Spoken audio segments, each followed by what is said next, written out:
Donc aujourd'hui, on va parler méthodologie, spécifiquement méthodologie des exercices. Donc je suis avec, Marvin que vous connaissez, qui est le vice-président de l'association et qui gère le tutorat cette année et Johan qui est, futur, interne, au mois de novembre. Hello.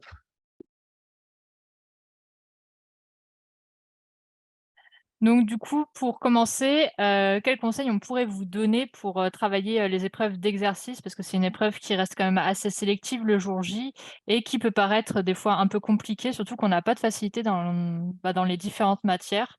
Moi, ça a été personnellement mon cas, je suis vraiment très nulle, enfin j'étais vraiment très nulle en exercice et je partais pas avec une longueur d'avance par rapport à d'autres personnes. Donc, premièrement, de faire des fiches formulaires, donc ça peut vous paraître, peut-être, un petit peu débile, mais, de mettre, toutes les formules avec la rédaction type par matière, ça peut énormément aider, quand vous allez résoudre les différents exercices plutôt que de fouiller dans vos cours où il y a beaucoup de blabla et cetera et de pas savoir au final quelle formule utiliser parce qu'elle est noyée, parmi tout ça. Donc, soit de les faire, directement, écrites à la main, soit sur ordinateur, soit il y a le petit VG, exercice, c'est un petit livre rouge, qui référence déjà quelques formules et qui peut être complété, au fur et à mesure de l'année. Donc, moi personnellement, je conseille aussi de faire des flashcards sur les exercices, donc de mettre les formules, dans la flashcard pour pouvoir s'entraîner, à les ressortir. Parce que vous verrez qu'il y a des formules qui tombent beaucoup moins régulièrement que d'autres et du coup, qui peuvent être rapidement oubliées parce qu'au final, on s'en sert très, très peu. Voire même d'autres qui sont encore jamais tombées, typiquement avec l'électrophorèse. Ensuite, mon deuxième gros conseil, c'est de faire et de refaire les annales. Donc, moi, je les avais commencé même si les notions de cours étaient pas totalement maîtrisées, parce que ça m'a permis de mieux appréhender les formules, de mieux comprendre qu'est-ce qu'on attendait de moi derrière. Donc après, je laisserai Marvin et Johan, heu, faire leur présentation aussi, par rapport à leurs conseils, parce qu'eux, ils en ont peut-être d'autres que moi. Moi, je faisais aussi des exercices par thématique parce que je trouve ça plus simple quand on est sur, la pharmacocinétique de se faire 4, 5, 6 annales d'affilée de pharmacocinétique pour bien comprendre les cheminements et cetera au fur et à mesure des corrections et surtout d'essayer de se chronométrer. Donc pas au début parce que ça sert à rien, vous allez voir, sinon ça va vous stresser parce que vous allez mettre 3 heures pour faire un exo et vous êtes en mode: «Oh voilà, je suis trop nul» et cetera, alors que c'est absolument pas le cas. Mais quand vous allez commencer à être un peu plus à l'aise, de pas hésiter à se chronométrer pour voir vraiment le temps que vous prenez, sachant que le jour du concours, c'est 2 heures d'exercice pour 5 exos, donc en moyenne à peu près 25 minutes par exercice. Même si vous allez voir qu'avec le temps, il y en a certains qui se font très rapidement, comme la pharmacocinétique s'il y a pas de courbe à tracer et d'autres qui sont beaucoup plus longs comme les statistiques où on peut mettre jusqu'à 45 minutes pour faire l'exercice et le rédiger correctement. Donc faire les annales, c'est une chose. Par contre, quand on les fait, il faut vraiment essayer de se poser pour corriger l'annale et de comprendre la correction. Donc pas juste de: «Ah bah, j'ai eu le résultat faux, bah, OK, je l'ai eu faux et puis je passe à la suite». De bien comprendre l'erreur. Est-ce que c'était vraiment une erreur entre guillemets «bête», c'est-à-dire j'ai mal rentré les chiffres sur la calculette? Ou est-ce que c'était vraiment une erreur type incompréhension, genre j'ai fait quelque chose, la correction a fait totalement autre chose, a trouvé totalement autre chose et je ne comprends pas pourquoi? Et dans ce cas-là, si jamais vous restez bloqué vraiment assez longtemps sur un exercice, n'hésitez pas à utiliser le Discord pour poser vos questions, donc à mettre le numéro de l'exo, la question: «Est-ce que vous avez pas compris?» et nous on pourra vous aider et y répondre. Comme ça évite de perdre, 3 heures, sur une question où des fois la réponse, est assez facile à trouver, mais que vous l'avez pas et que vous allez perdre 3 heures dessus. C'est un gain de temps d'aller directement poser ces questions sur le Discord ou de regarder dans les archives si elle a pas déjà été posée. Et ensuite, une fois que vous allez être très à l'aise sur les annales, donc à force de faire des tours et des tours et des tours dessus, n'hésitez pas à passer sur des supports qui sont un peu plus atypiques, donc qui sortent des annales, qui sont posées par le conseil, scientifique, pour être pas non plus surpris le jour J. Parce qu'à force de faire les annales, vous allez voir que c'est toujours ils sont toujours à peu près dans la même mécanique et cetera et qu'il suffira que le jour J, ça change un peu pour vous déstabiliser. Donc du coup, n'hésitez pas, une fois que vous êtes bien à l'aise, d'utiliser d'autres supports. Donc ça peut être par exemple, de Boeck exercice, bon, même s'il y a quelques coquilles. Ça peut être par exemple, les conves galiens, même si elles sont un peu plus vieilles, mais bon, c'est des exercices. Ça peut être les exercices de la fac, les exercices du tutorat de votre tutorat local ou d'e-pharma. Donc voilà, de ne pas hésiter à varier un peu plus les supports en fin d'année et sur la dernière ligne droite, donc à peu près vers le mois de novembre, tentez de faire les annales en 1h45 pour avoir une petite marge de manœuvre le jour J parce que vous allez voir avec le stress et cetera le jour J, en réalité, vous allez grignoter du temps pour, qui ne serviront pas pour les exercices. Donc avoir un peu de main-d'œuvre, de marge, avant, le concours, c'est plutôt pas mal. Donc sinon le jour J, comme d'ailleurs pour les concours blancs ou pour des cols que vous pourriez avoir à la fac et cetera, n'hésitez pas à commencer par l'exo où vous vous sentez le plus à l'aise pour vous mettre en confiance. Parce qu'une fois que vous allez être en confiance, après même un exercice difficile, comme vous serez vraiment dans le bon mood, vous serez pas en mode: «Ah je sais pas, je sais pas, je sais pas» et donc du coup vous allez être tétanisé et ça va être terminé. Donc surtout ne pas abandonner non plus au milieu des épreuves, c'est parce que vous savez pas répondre à une question que c'est la fin du monde et que vous allez rater, votre exercice. Donc ne pas hésiter à aller sur une autre question de l'exercice, surtout si les questions sont indépendantes ou carrément de changer d'exo. Donc ça, c'est peut-être, je pense, la chose la plus difficile à faire. C'est vraiment de savoir lâcher prise et de dire: «Bon, je sais pas faire, c'est pas grave, c'est tant pis, mais je change d'exo et je passe à la suite pour pas perdre de temps». Donc du coup, je sais pas si Johan et Marvin ont des choses à rajouter par rapport à tout ça, si eux aussi ont des petits conseils à donner, par rapport à la façon dont ils préparaient les exos, de leur côté. Je suis d'accord avec toi sur tout ce que tu as dit par rapport aux annales par thème dans un premier temps. Pas hésiter vraiment à faire avec votre fiche à côté au début, quand vous n'êtes pas encore avec toutes vos formules en tête, les démonstrations en tête et tout ça. Gardez vos fiches sur le côté. Et comme disait Aurélie, le plus important, c'est vraiment d'abord de comprendre la résolution des exos, comprendre comment ça marche. Et dans un second temps, vous vous inquiéterez du temps de résolution. C'est vraiment ça, je pense, le plus important au début pour pas être frustré et pas avoir l'impression d'être nul, alors que c'est normal, il y a quand même une grosse marge d'amélioration, pardon. Et sinon, un petit truc que j'avais fait moi en plus, alors c'est peut-être dans un second temps, mais j'avais fait un tableau avec toutes les années et tous les exos, et je marquais à côté si l'exo était en gros super facile, si c'était un exo hyper atypique et tout ça, et comme ça, quand je refaisais des annales, quand je rebossais mes trucs, j'allais plutôt sur les exos que j'avais pas très bien réussi la première fois, où j'avais eu un peu du mal, où j'avais mal compris quelque chose. Je pense que ça peut être pas mal, puisque pour s'améliorer le plus vite possible, en fait, je pense que c'est pas mal de cibler les exos quand vous les refaites. Voilà. Et du coup, je rebondis juste sur Marvin, avec le super tableau Excel d'Amandine, sachez que toutes les annales sont listées avec les thématiques et que comme c'est un fichier Excel, vous pouvez rajouter des colonnes pour, dire, à refaire et cetera. Comme ça, en plus, ça vous fait gagner du temps au lieu de refaire un tableau de votre côté. Salut. Et de mon côté, pas grand-chose à rajouter. Globalement, j'étais plutôt d'accord. C'était les annales par thématique d'abord. Enfin, comme je vous ai dit la semaine dernière, hein, je me suis toujours par thématique, parce que sinon ça me saoule. Et, euh, et après, pour les exos, pareil, je les avais triés par... enfin, à chaque fois que je le faisais, je le flottais hein, en fonction si c'était dur ou pas dur. Et comme ça me permettait de voir lesquels étaient durs. Et comme ça, dès que je me rapprochais des concours blancs ou quoi, je refaisais en prio ceux qui étaient durs pour voir si je m'étais amélioré ou pas. Souvent, je m'étais pas amélioré, mais, euh, mais comme ça, moi, ça me permettait de me focus et de les revoir, revoir, revoir. Et comme ça, au fur et à mesure, j'arrivais à faire une question de plus ou je le faisais 20 minutes, enfin, je gagnais 20 minutes, etc. Et du coup, ça permettait, mine de rien, de m'améliorer, même si, bon, au final, il y en avait, je savais toujours pas les faire. Mais au final, j'apportais toujours un petit truc en plus. Et voilà. Mais sinon, rien à dire. J'avais la même méthode.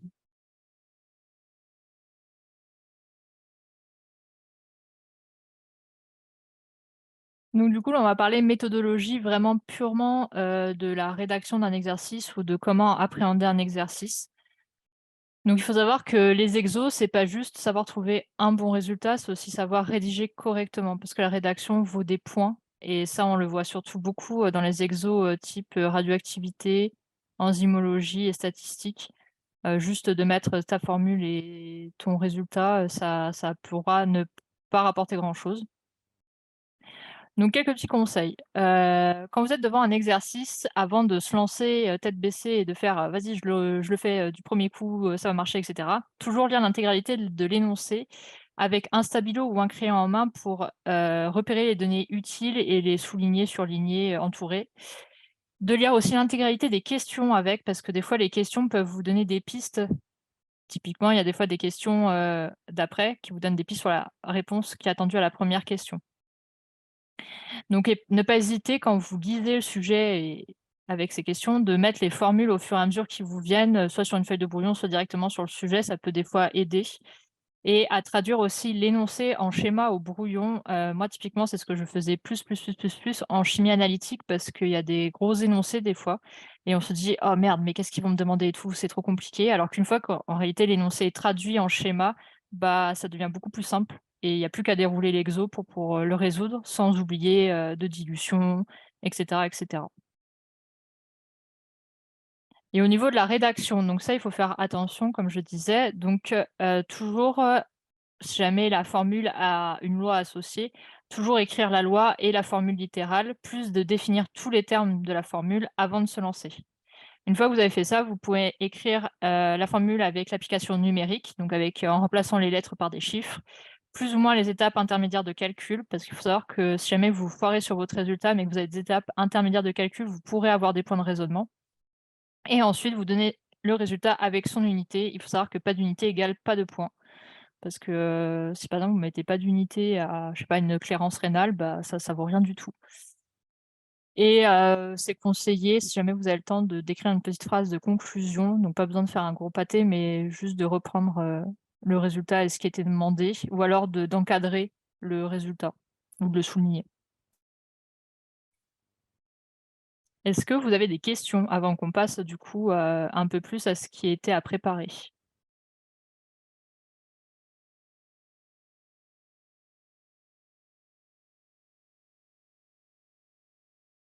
Faut pas hésiter, hein.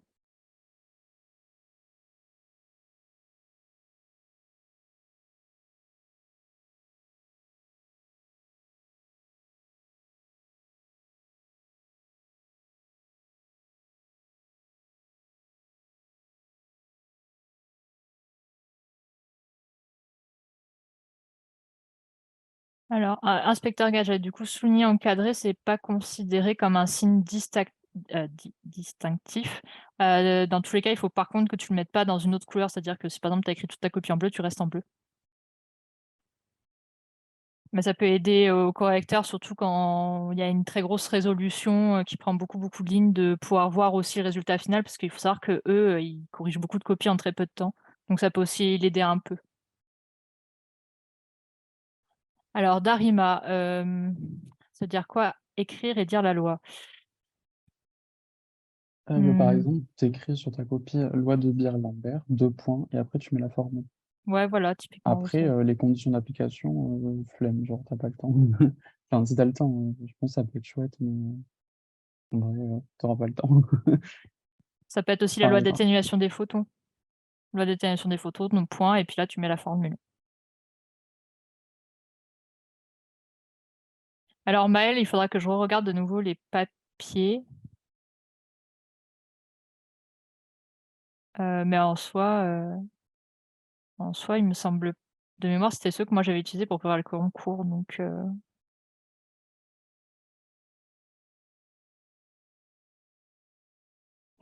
je regarderai, peut-être que j'ai pas mis les bons et sinon, vous pouvez aussi, les acheter en bloc, en papeterie si jamais vous préférez. Donc Darima, non, pas besoin de réexpliquer littéralement la loi, à part si c'est vraiment la question qui est posée, genre, quelles sont les conditions d'application de la loi de Beer-Lambert ou quelle est la définition de la loi de Beer-Lambert? Bon, c'est jamais tombé, mais ça pourrait. Et sinon, le jour du concours, c'est toujours qu'une seule couleur sur toute la copie.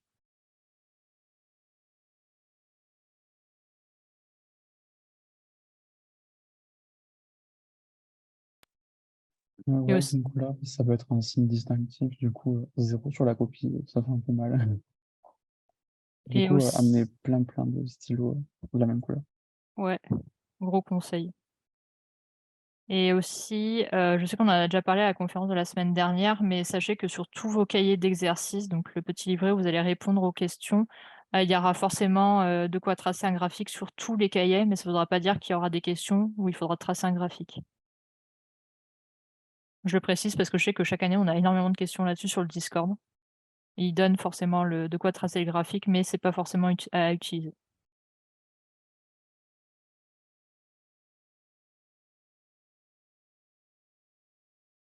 Est-ce qu'il y a d'autres questions ou on passe à la suite?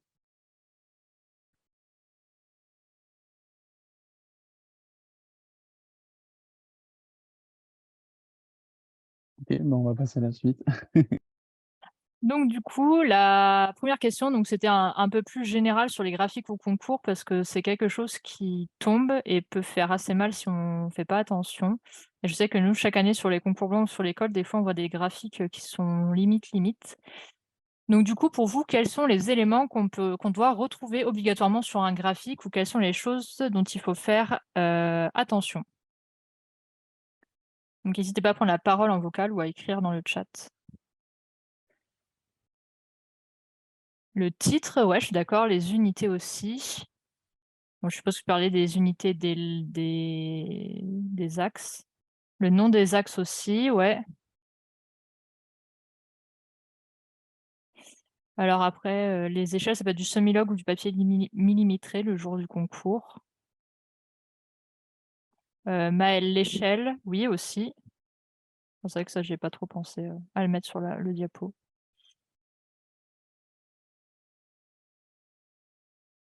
Après, qu'est-ce qu'on retrouve d'autre normalement sur le graphique?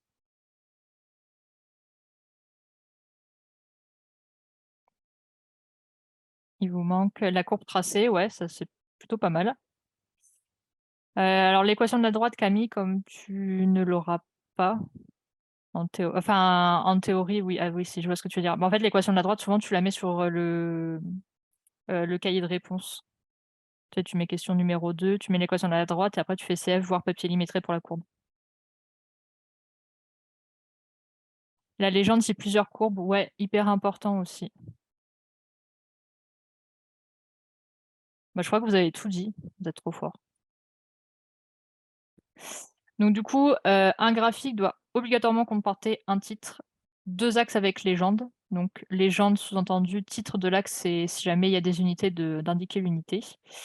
De comporter une ou plusieurs, courbes qui étaient demandées, de tracer et une légende pour chaque courbe. Ah et merci à Johan ou Marvin qui rajoutent, celle qui me manquait et l'échelle. Donc par contre, faites hyper attention le jour du concours à avoir, une bonne propreté de votre courbe, c'est-à-dire de pas faire des gros pâtés qui deviennent illisibles, d'avoir le stylo qui a complètement bavé, sur votre, droite et qui du coup, on voit plus rien du tout. Parce que les droites, bon, en plus d'apporter des points, des fois, ils vont vous demander de récupérer des informations dessus. Et si jamais vous êtes assez approximatif parce que bah, vous avez fait un énorme pâté en plein milieu, bah, ça va être un peu compliqué de sortir un résultat qui vaudra quelque chose. Et surtout, prévoyez tout le matériel nécessaire au moment des exercices. Donc, c'est-à-dire une règle. Comme on avait parlé à la première conférence, je conseille la règle de 30 centimètres, comme ça vous pouvez vraiment tracer le tout en un coup. Crayon à papier et gomme pour, pouvoir, faire, votre courbe et pouvoir vous tromper et tout gommer au lieu de plutôt changer de feuille et après un stylo pour pouvoir, repasser par-dessus.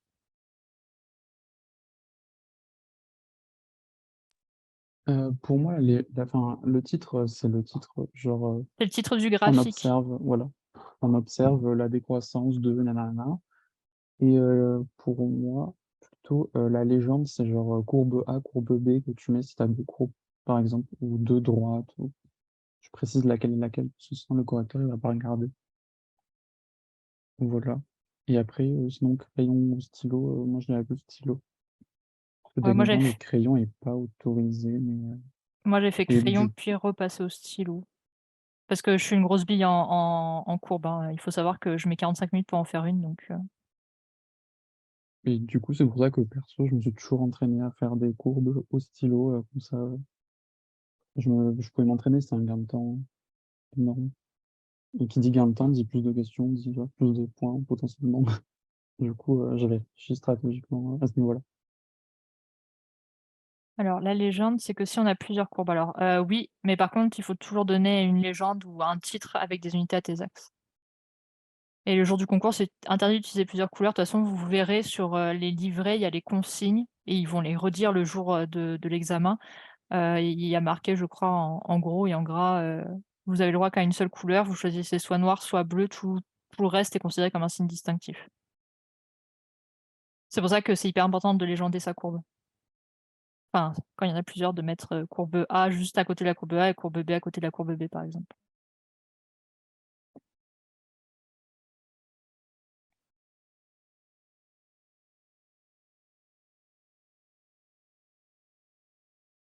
Bon, du coup, on va voir si vous avez compris. Bon, du coup, sur ce graphique, qu'est-ce qui n'allait pas?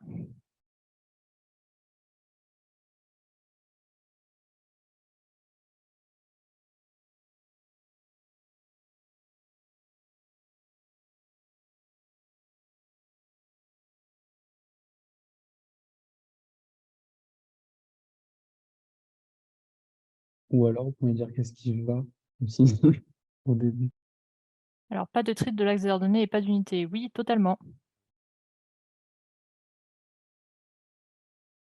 Ça, je suis d'accord avec vous. Est-ce que vous voyez encore autre chose qui pourrait manquer?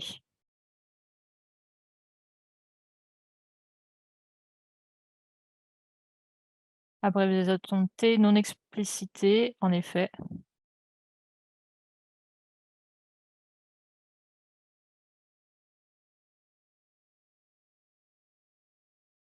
L'échelle, ouais. Alors, sachant que là, l'échelle est quand même un minimum donné, puisque tu vois que 0 à 100, ça fait 10 carrés. Et de 0 à 1, c'est 10 carrés aussi. Mais oui, tu aurais pu en mettre un peu plus. Et ouais, la légende des courbes tracées, parce que là, du coup, on sait absolument pas ce qui a été tracé, hein.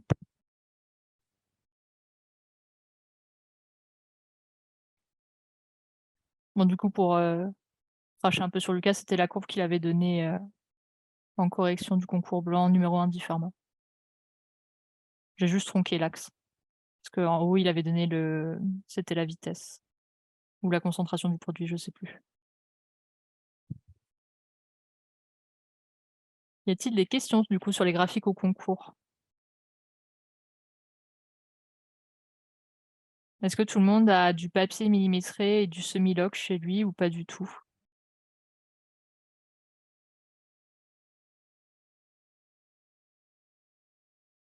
Parce que pour le coup, c'est, je pense, hyper important de vraiment s'appliquer à tracer les graphiques dans les annales et à pas les sauter. Parce que je sais qu'il y en a certains, l'an dernier qui nous avaient dit qu'ils les sautaient parce que ça les faisait chier ou qu'ils avaient pas les papiers avec eux. Maëlle, alors ça, du coup, il faut qu'on voit avec Lucas qui va faire une conférence 100 pharmacocinétique et qui ouvrira d'ailleurs l'année sur les véritables conférences autres que méthodologiques. On peut en parler avec lui. Après, sache que dans le drive des adhérents, il y a le cours de pharmacocinétique et à la fin du cours, il y a toutes les explications sur, la méthode des résidus et cetera. Ce qui peut peut-être t'aider déjà dans un premier temps à bien comprendre pour pouvoir tracer le graphique.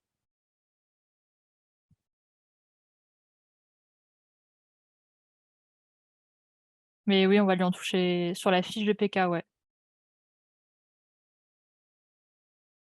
Mais on va quand même lui en toucher 2 mots, s'il peut vous en parler, de comment utiliser un papier semi-log.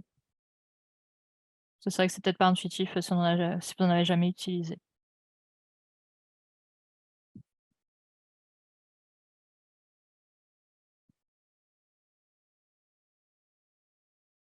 Donc du coup, on va entamer par les choses hyper joyeuses qu'est l'enzymologie. Je sais que tout le monde kiffe cette matière.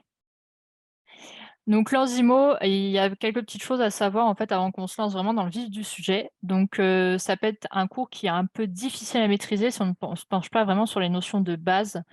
Et ça, nous, à force, on le voit de plus en plus d'année en année, où vous foncez souvent tête baissée dans les exos. Et en fait, sur des questions, des fois, de cours ou juste un peu de logique, bah, vous êtes incapable d'y répondre parce qu'en fait, vous ne comprenez pas la notion qui est derrière.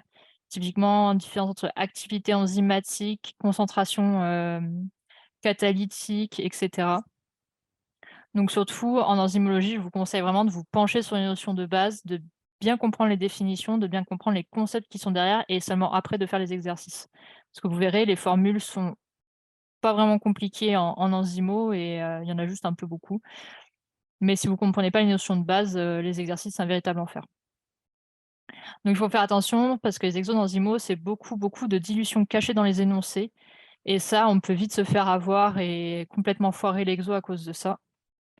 Il faut faire très attention aux unités parce que typiquement, une activité enzymatique n'a pas la même unité qu'une concentration catalytique et pourtant, on peut passer de l'une à l'autre avec le même chiffre. C'est juste l'unité qui va changer.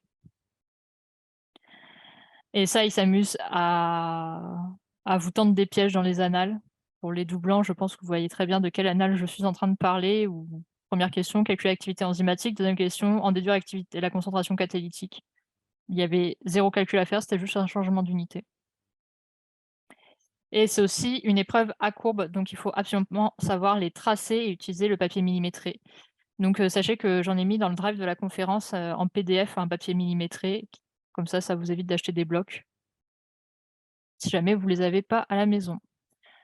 Donc il faut savoir qu'en enzymo, parfois les notes ne sont pas très élevées le jour J parce que même si les résultats sont justes, en fait, vous n'avez pas les mots-clés et ou une bonne rédaction. Parce qu'ils sont assez à cheval sur ce qu'ils attendent, comme notion à ressortir et surtout sur les unités. Donc du coup, petite question de cours et question peut-être, je dirais assez universelle en enzymo dans les sujets, c'est justifier le choix de la longueur d'onde et le sens de variation pour la réaction suivante. Qui veut se lancer?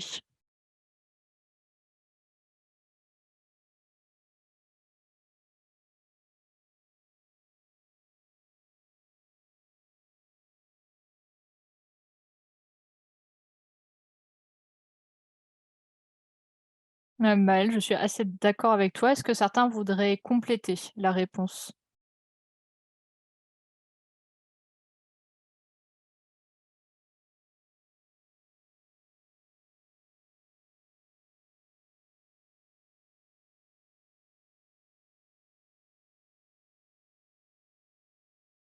Ouais, et qu'est-ce que ça nous dit? Décroissance, oui.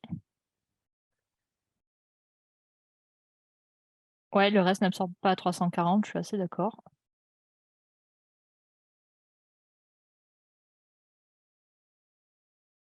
Décroissance, c'est avec la consommation du NADH, ça c'est beau. Et la vitesse est proportionnelle à la concentration en substrat. C'était l'information qui nous manquait. Comme quoi, il faut aller jusqu'au bout du raisonnement.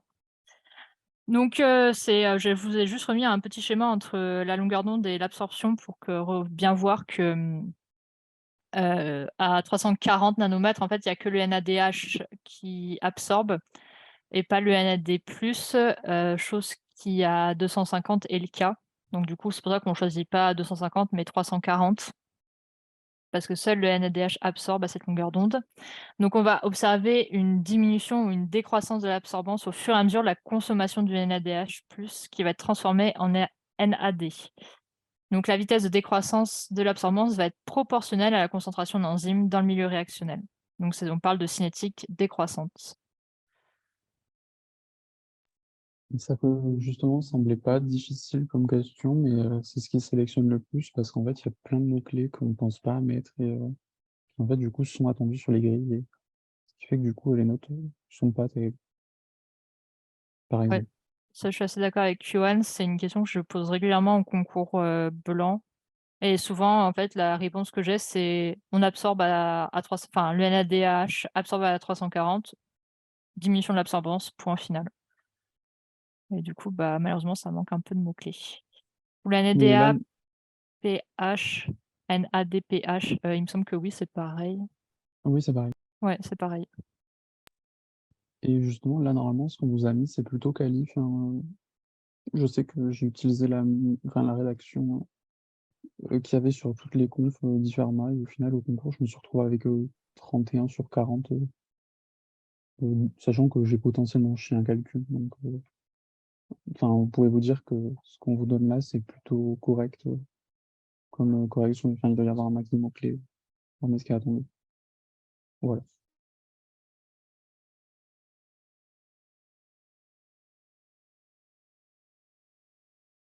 Du coup, deuxième question, c'était on vous donnait du coup la vitesse maximale mesurée dans le milieu réactionnel sur une solution purifiée qui avait été diluée ou un dixième.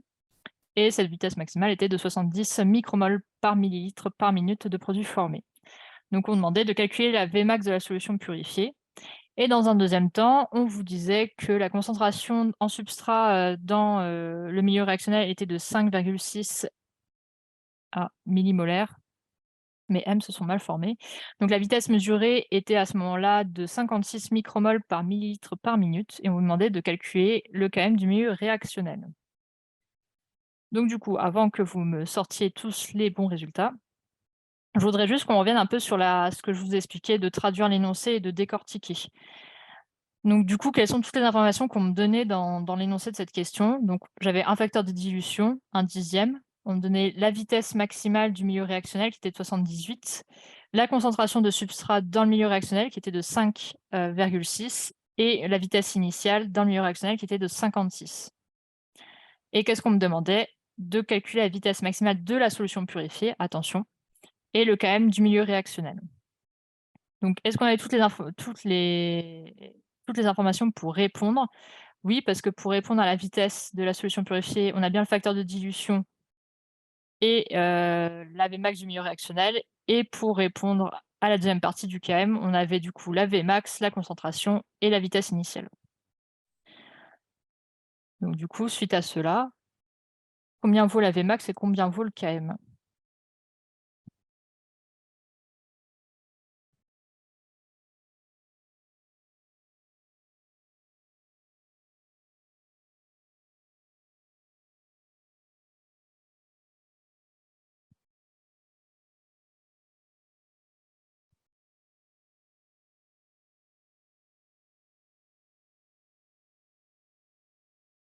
Vmax 780, je suis totalement d'accord.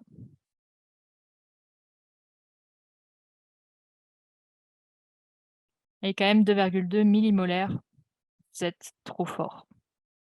Est-ce que tout le monde avait trouvé les mêmes résultats ou pas?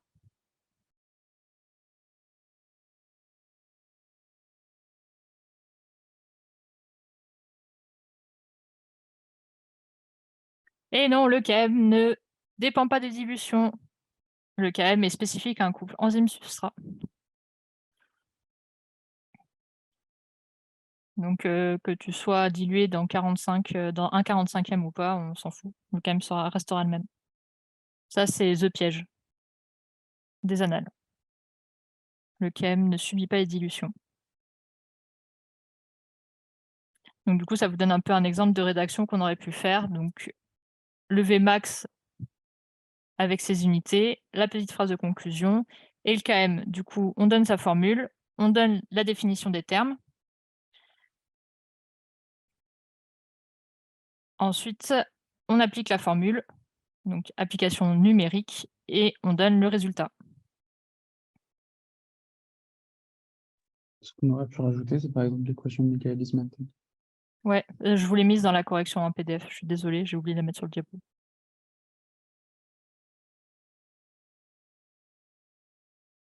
Et non, Maëlle, tu iras jamais prendre le Vmax de la solution purifiée, mais celle du milieu réactionnel, puisqu'on est dans la cuve là actuellement. Et comme ta vitesse initiale et ton substrat, c'était dans la cuve, voilà. On reste, avec les mêmes, dans la cuve, tout dans la cuve. Donc 78, c'était ce qu'on te donnait dans l'énoncé.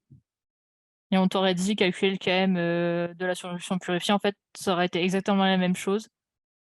Tu aurais juste, dit, bah, que de toute façon, il y a pas de dilution, le km n'est pas dépendant d'une dilution, il est spécifique d'un couple enzyme-substrat, bam, il vaut quand même 2,2, dans la solution purifiée. Et oui, la cuve, c'est le milieu réactionnel. Mais ça, je vous conseille de noter la date du 15 avril parce que du coup avec, Kim Burley, on va faire la conférence sur les bases de l'enzymologie. Donc du coup, ça sera l'occasion de revoir vraiment tout ça et de poser, les notions et de répondre du coup à vos questions sur le sujet et à ce que vous ayez peut-être fait, quelques annales pour commencer et à nous poser vos questions durant la conférence. Du coup, j'espère que c'est un peu plus clair et de voir un peu plus la méthodologie une fois qu'elle est appliquée, qu'est-ce que ça peut donner.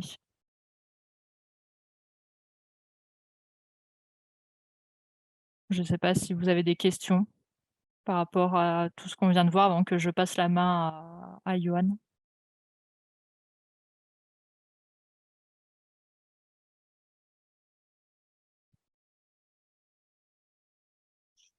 Mais s'il n'y a pas de questions,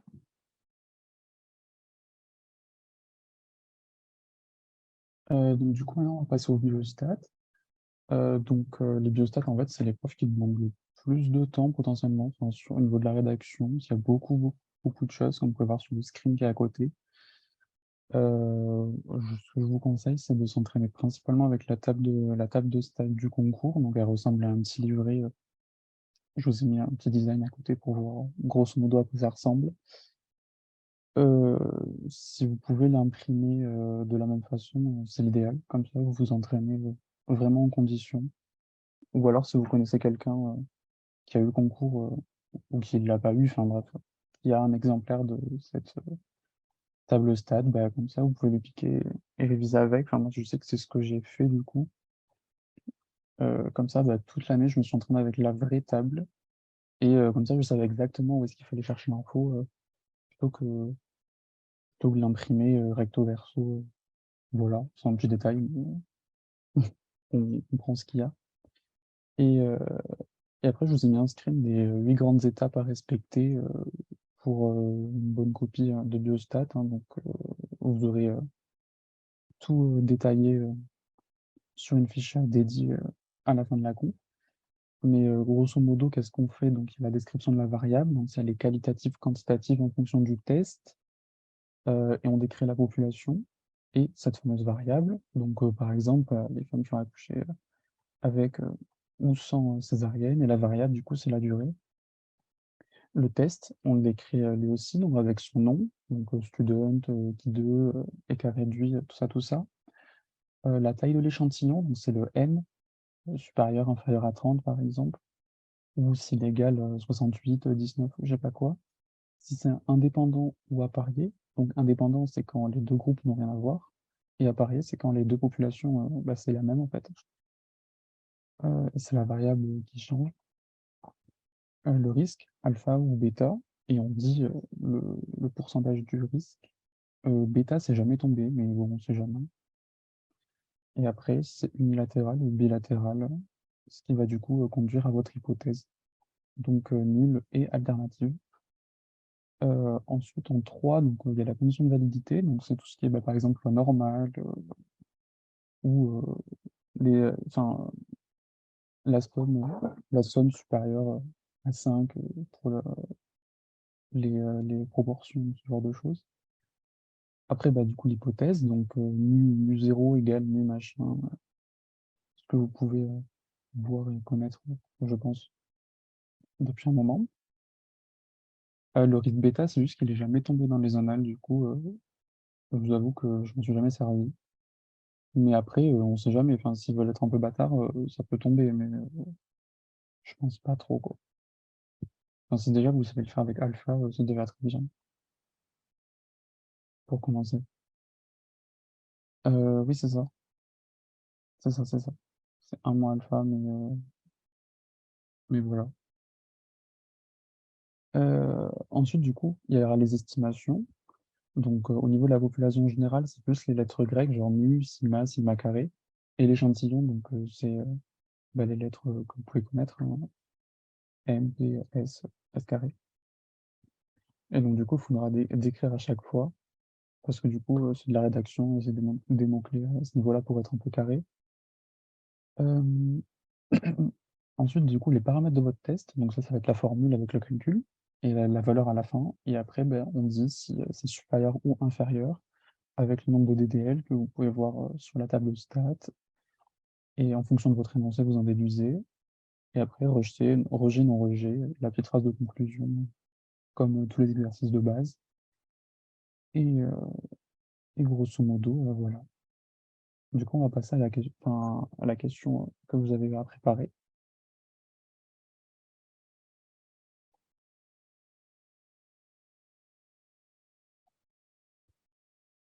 Donc du coup, la question, c'était la taille des souris du laboratoire XP150 doit être distribuée selon une loi normale de moyenne mu égale 9 cm et d'écart type sigma égale 1 cm. Donc on a relevé la taille des petites souris, je vous ai mis un petit schéma au-dessus pour visualiser. Il y en a 68 et la moyenne du coup de leur taille, elle était de 9,7 cm. Du coup, est-ce que d'après vous, le résultat il est conforme ou non à la valeur standard, donc alpha 5%? Alors, est-ce que vous pouvez me dire grosso modo qu'est-ce que vous avez fait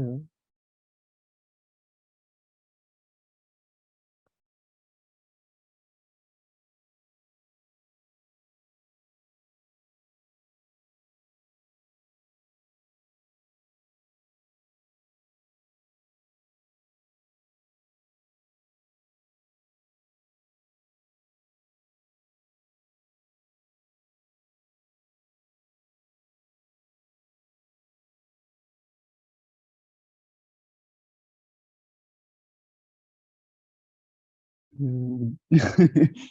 En effet, oui. Euh,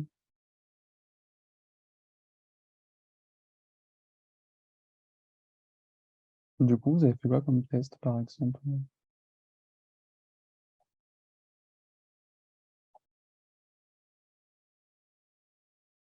Et si vous l'avez pas préparé, enfin, juste, grosso modo, à votre avis, ça vous fait quoi? Ouais, S2Z et carré de vie, c'est ça.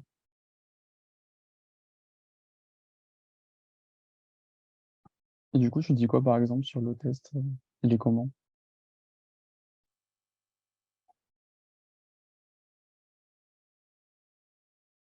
Genre, est-ce que c'est... Oui, oui, tu peux parler, vas-y.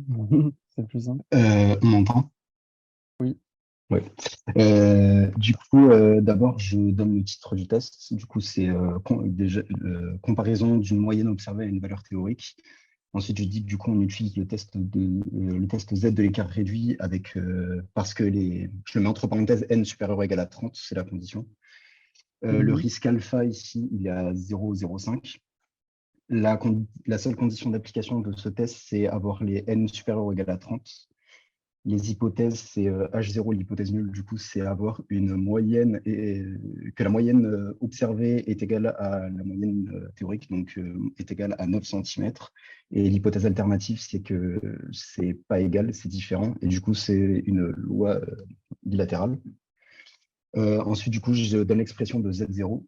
Du coup, Z0 est égal à la formule, c'est peut-être chiant si je la décris, mais c'est M moins mu H0 divisé par racine de S carré sur N.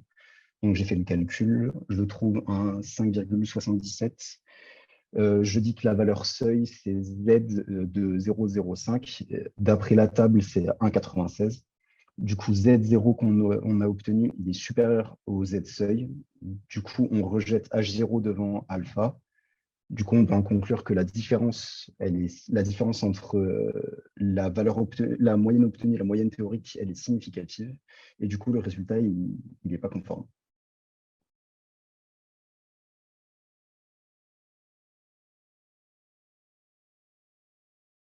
Vous avez d'autres propositions ou pas? On reste sur ça.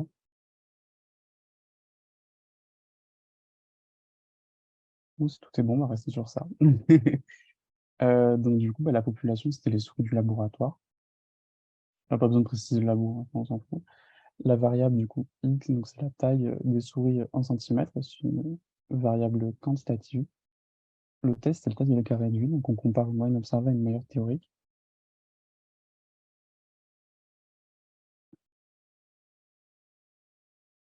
Non, pour les hypothèses, t'as pas besoin d'écrire plus, genre juste écrire ça, ça suffit. La taille de l'échantillon, donc c'était n égale 68. Le test, il était bilatéral et alpha 5% ou 0,05, comme vous voulez. Pour les conditions d'application, c'est n supérieur à 30. Oui. Non, non, non, non, juste écris ça, ça suffit amplement, t'as pas besoin de faire de phrases, hein. Genre justement, les phrases, il faut plutôt les bannir, parce que ça prend du temps et c'est pas des mots-clés. Donc juste, vous écrivez juste ça sur la copie, ça suffit amplement, vous avez pas besoin d'aller plus loin. L'estimation, donc du coup, mu population est estimée par m de l'échantillon. Si vous avez le temps, vous précisez que mu égale 9 cm. Après, sigma population estimée par S de l'échantillon, et vous précisez les valeurs. Et l'hypothèse, donc H0, j'aurais pu mettre hypothèse nulle, après mu 0, et hypothèse alternative, mu différent de mu 0. Et là, ce que je vous mets, c'est la méthode de base, c'est toujours pareil pour les biostats. Donc en gros, c'est vraiment l'épreuve où il ne faut pas trop réfléchir. Enfin, vraiment, vous écrivez la même chose à chaque fois. Juste, ça prend du temps, quoi. Voilà. Non, il y avait une question par rapport à l'écart de la moyenne observée, donc on ne pouvait pas faire le calcul si, parce qu'en fait, ça c'est d'ailleurs une annale. Enfin, Yoann du coup a été un peu bâtard de vous poser parce que ça arrivait qu'une seule fois le jour du concours. Mais des fois, il s'amuse à vous donner l'écart type de la population et non pas celle de l'échantillon. Désolé. Donc en réalité, ça change juste sur qu'il faut juste faire attention à ce qu'on vous donne exactement, que vous n'ayez pas inversé la moyenne de la population et celle de l'échantillon ou ce genre de truc là. Donc si, tu peux le Si, tu calculer. peux C'est juste qu'en calculer. fait, au lieu d'utiliser S, qui est juste une valeur estimée, bah, en fait, tu utilises carrément l'écart type de la population directement. Il y a une annale, je crois que j'avais corrigé en conf en plus, qui avait fait exactement la même chose. C'est pas très cool de leur part.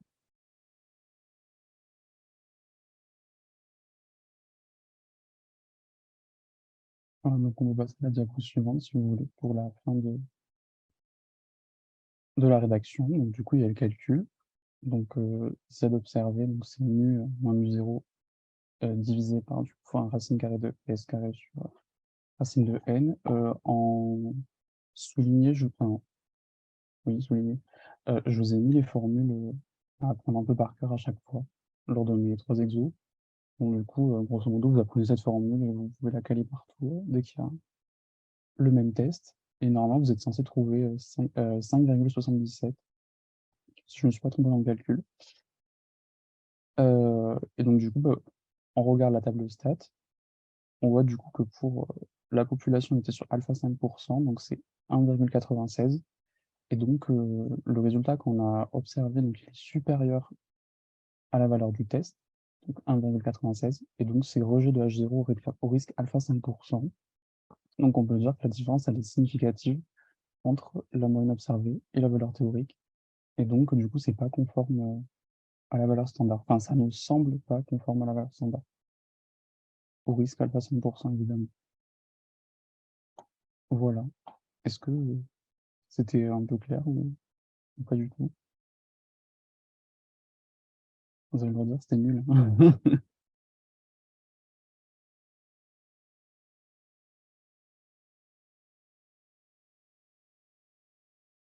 Ok, donc si ça a convaincu au moins une personne, cool. La p-value, en Non. réalité, elle est absolument pas obligatoire. Si tu sais la calculer, c'est un plus, mais moi, personnellement, je l'ai jamais mise.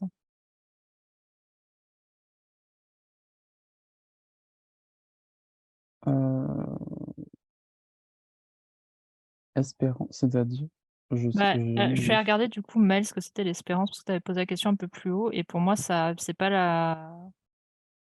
équivaut pas à la moyenne, hein. Parce que l'espérance, ça correspond à une moyenne pondérée des valeurs que peuvent prendre une variable.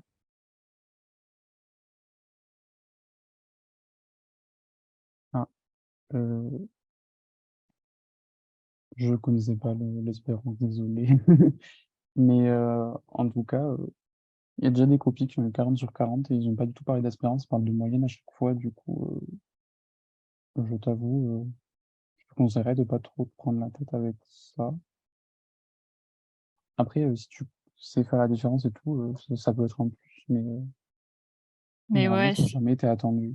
ouais, ce que je suis en train de regarder, ouais, c'est vraiment deux notions totalement différentes, hein. Enfin, totalement différentes. L'une va avec l'autre, mais espérance ne veut pas dire moyenne.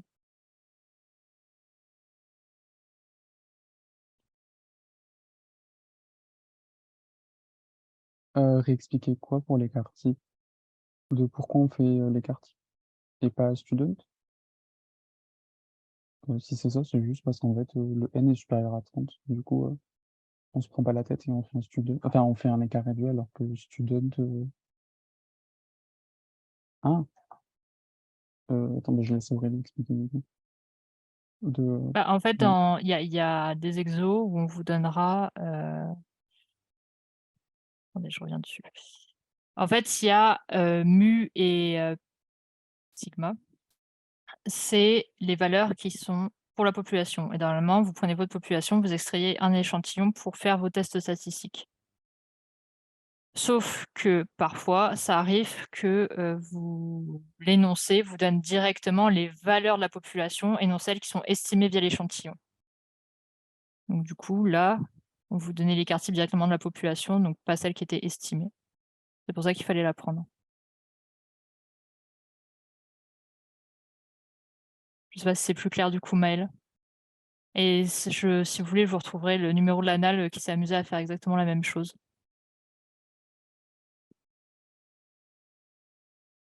En fait, tu mets les deux, Pierre. C'est En fait, tu mets test Z de l'écart réduit et tu mets test de comparaison de moyenne observable, moyenne théorique. Parce que du coup, les deux, c'est des mots-clés. et tu précises vraiment qu'est-ce que c'est ton test. Parce que le test de l'écart réduit, tu peux faire plein de choses avec ça, alors que le comparaison moyenne observable moyenne théorique, il y en a, enfin, ça précise encore plus qu'en gros, c'est comme un entonnoir. Genre, tu dis d'abord, tu fais le test Z de l'écart réduit, et après, parmi toutes les possibilités, tu fais moyenne observable, moyenne théorique.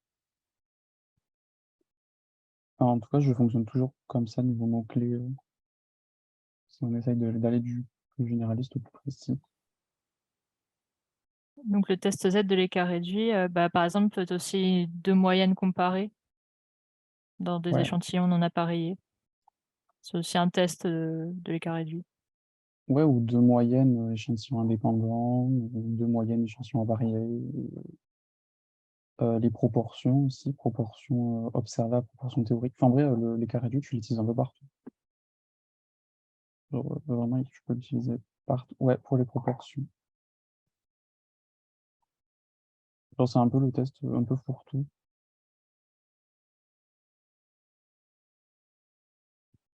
Voilà, donc, du coup, si vous n'avez pas de questions, on va passer à la PK. Sinon, on revient au stats.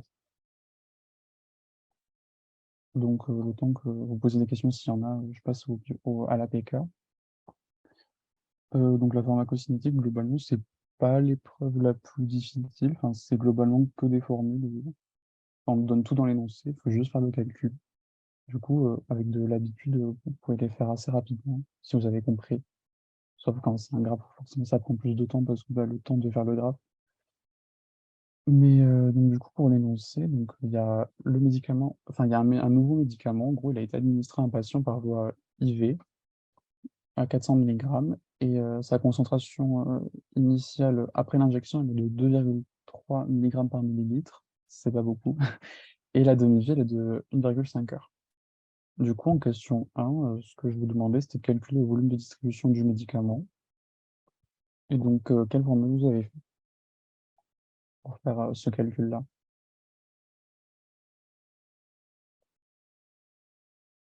Et est-ce que vous avez trouvé ça difficile ou pas? Ouais. Est-ce qu'il y en a, ils ont d'autres valeurs ou pas que le VD à 0,17 litres?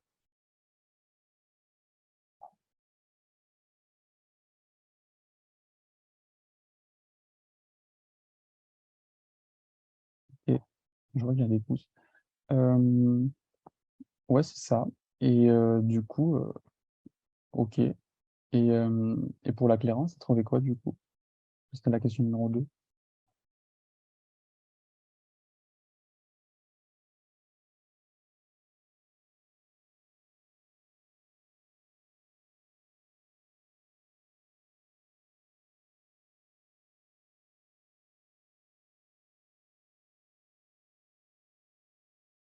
Vous avez tous trouvé 0,32 pour la clairance? Je suis en train de vérifier si je me suis pas trompé dans le calcul, parce que j'ai pas du tout trouvé ça. Ah, Moi, j'ai personne n'est plus trouvé d'accord. les... 80,36 moi aussi, j'avais cette réponse-là.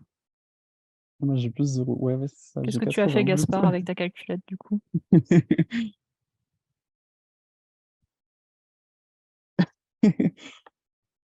Et du coup, tu as fait quelle formule pour trouver 0,32?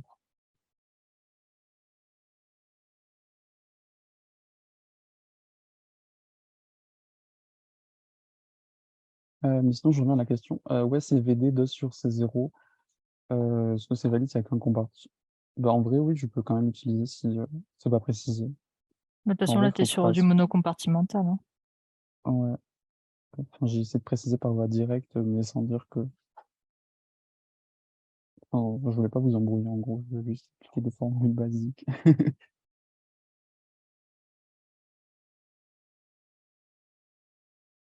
Euh,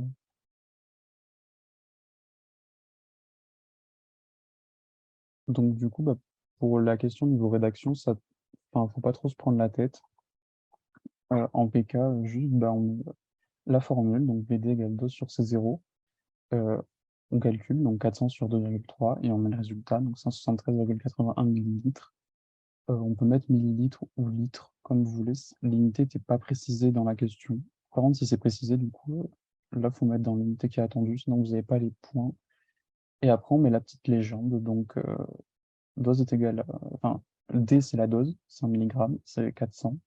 La concentration initiale est en mg par millilitre. Et donc, vous précisez que c'est le. Moi, j'ai mis C entre crochets, mais vous pouvez mettre 0 ou ce que vous voulez, hein. Donc, vous précisez dans la légende, tout est bon, 2,3 mg par millilitre. Et le volume de distribution, donc en millilitre VD. La définition, non, juste tu dis que VD égale volume de distribution, et ça suffit. À part si on te pose spécifiquement la question. Oui, voilà. Mais je veux dire, quand juste on te demande de calculer, tu le mets pas, t'as pas le temps. T'as pas le temps, et si ça vous, enfin, c'est pas nécessaire, juste tu perds du temps. Et à la fin, la petite phrase de conclusion, donc vous prenez pas la tête, hein, juste le volume de distribution est, et après le résultat. Et Maël, du coup, Euh, non, il n'y a pas de point dessus. je pense pas, ou alors en N'hésite bonus peut-être, mais pas à aller voir. Il y a des copies du concours de PK. Et tu verras qu'il y a des copies qui ont 40 sur 40, vraiment avec une rédaction minimaliste. La PK, c'est vraiment celle, je pense, qui est peut-être la moins demandeuse au niveau rédaction pour avoir des points.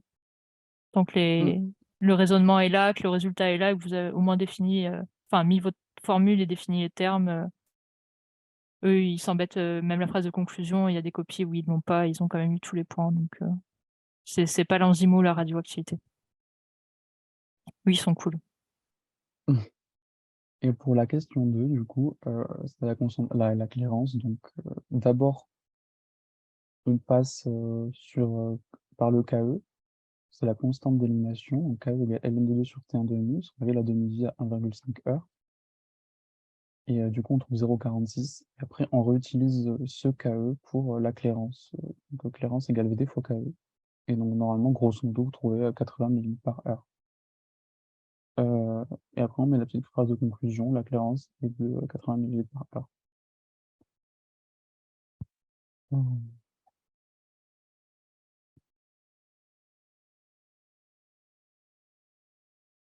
Ok, bah, du coup, Aurélie vient de te répondre pour le monocompartimental. De toute façon, ça, Lucas, je pense qu'il vous le réexpliquera aussi durant sa conférence.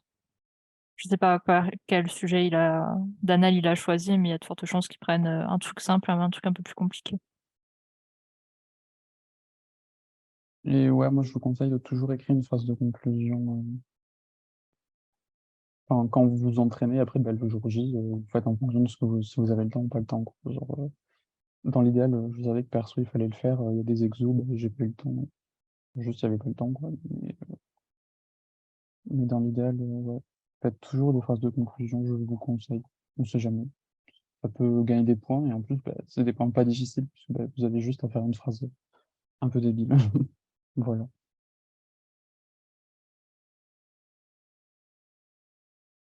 Euh, bah, pour le coup, les conférences d'IFARMA sont toujours en distanciel, parce que du coup, c'est sur toute la France, si c'était pour cet assaut.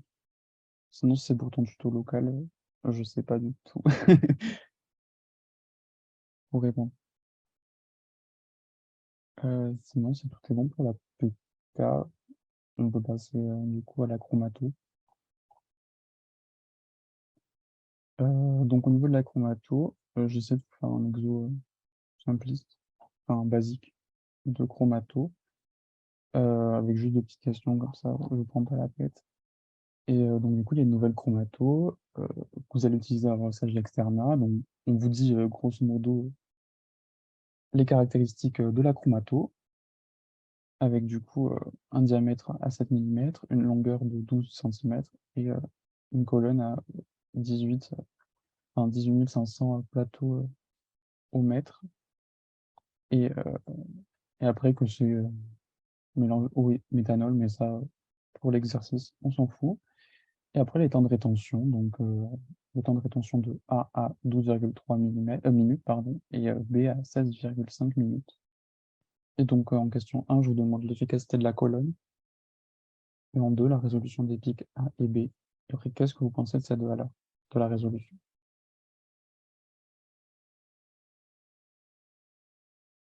Et,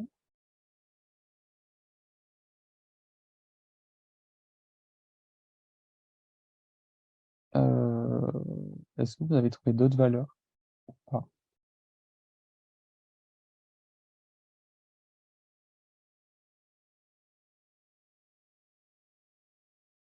Ou il n'y a que Gaspard et Maël qui ont fait l'exercice? N'hésitez pas, hein, genre même si c'est faux. Ok, ok. Donc vu les pouces, vous avez plus l'air de partir vers le 2200 plateau. Et effectivement, c'est ça. Euh, et la résolution. Et après, j'explique tout dans la correcte.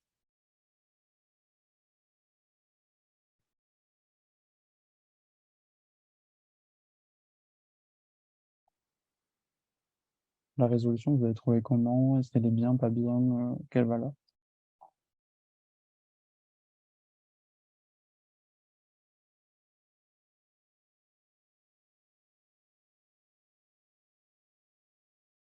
Ouais,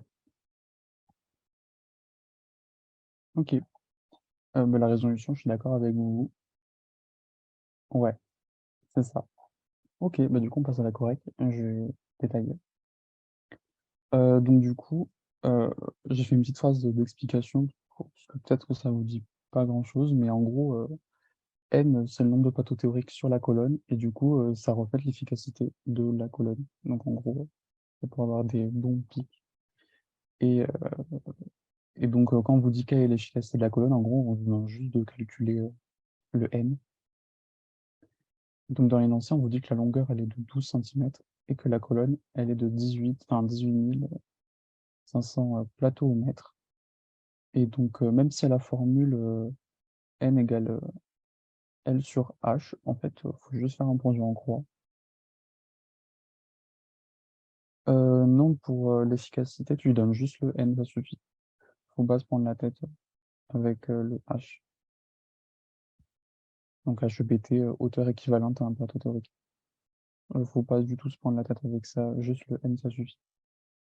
Et donc, du coup, vous faites un produit en croix, donc 12 cm pour X plateaux, ça c'est ce que vous voulez. Et donc, on vous dit que c'est 18 500 plateaux au mètre, donc pour 1 mètre. Donc 1 mètre, c'est 100 cm, et vous faites le produit en croix, et ça fait 2220 plateaux. Euh, et la condition d'application, c'est que du coup, les pics sont supposés être gaussiens, donc la normale est d'égale importance. Ça, c'est si vous voulez gratter des petits points bonus, ça mange pas de pain. Et la phrase de conclusion, donc il y a tant de plateaux théoriques. Donc l'efficacité de la colonne. Avec toujours la petite légende longueur de la colonne L. Perso, je l'aimais pour tout. Enfin, moi, dans ce que j'avais dans mon cours, c'est que c'était la condition d'application, c'était pour toutes les formules de Komato. Mais je suis d'accord que c'est principalement pour la résolution.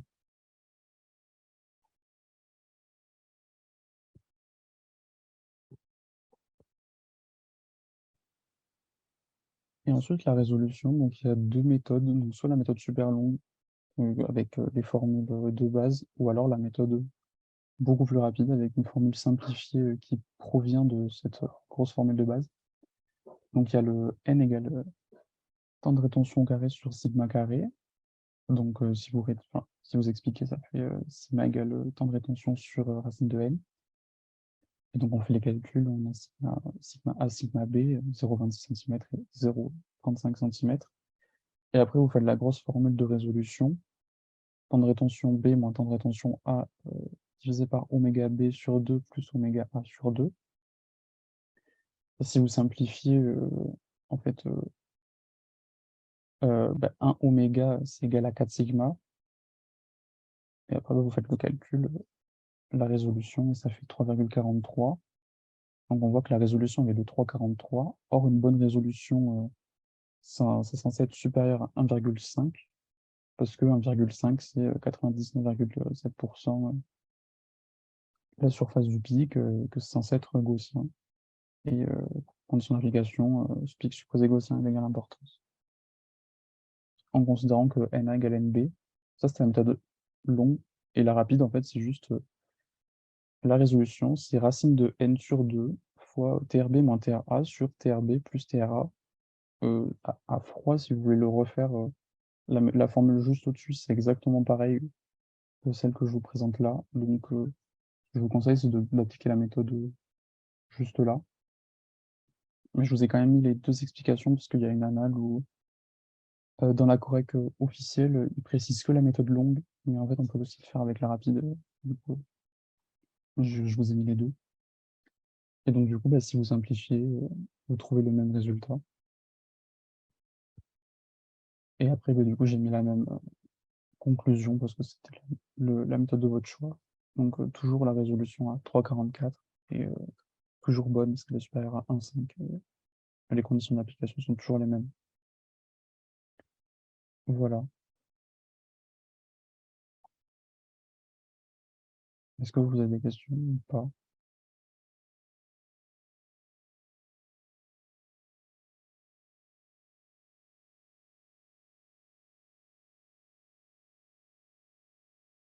Moi, je dirais juste que globalement, la chimie analytique, c'est peut-être pas la matière la plus difficile, mais c'est celle où des fois les énoncés sont un peu longs et qu'il faut pas hésiter à traduire pour bien comprendre ce qu'on attend de vous ou à bien sortir les données de l'énoncé. Et après, il faut vraiment appliquer les formules. Et vous verrez, en chimie ana, je trouve que c'est plus ou moins toujours les mêmes choses qui retombent. Donc une fois que vous avez bien compris, les exos, ça roule tout seul.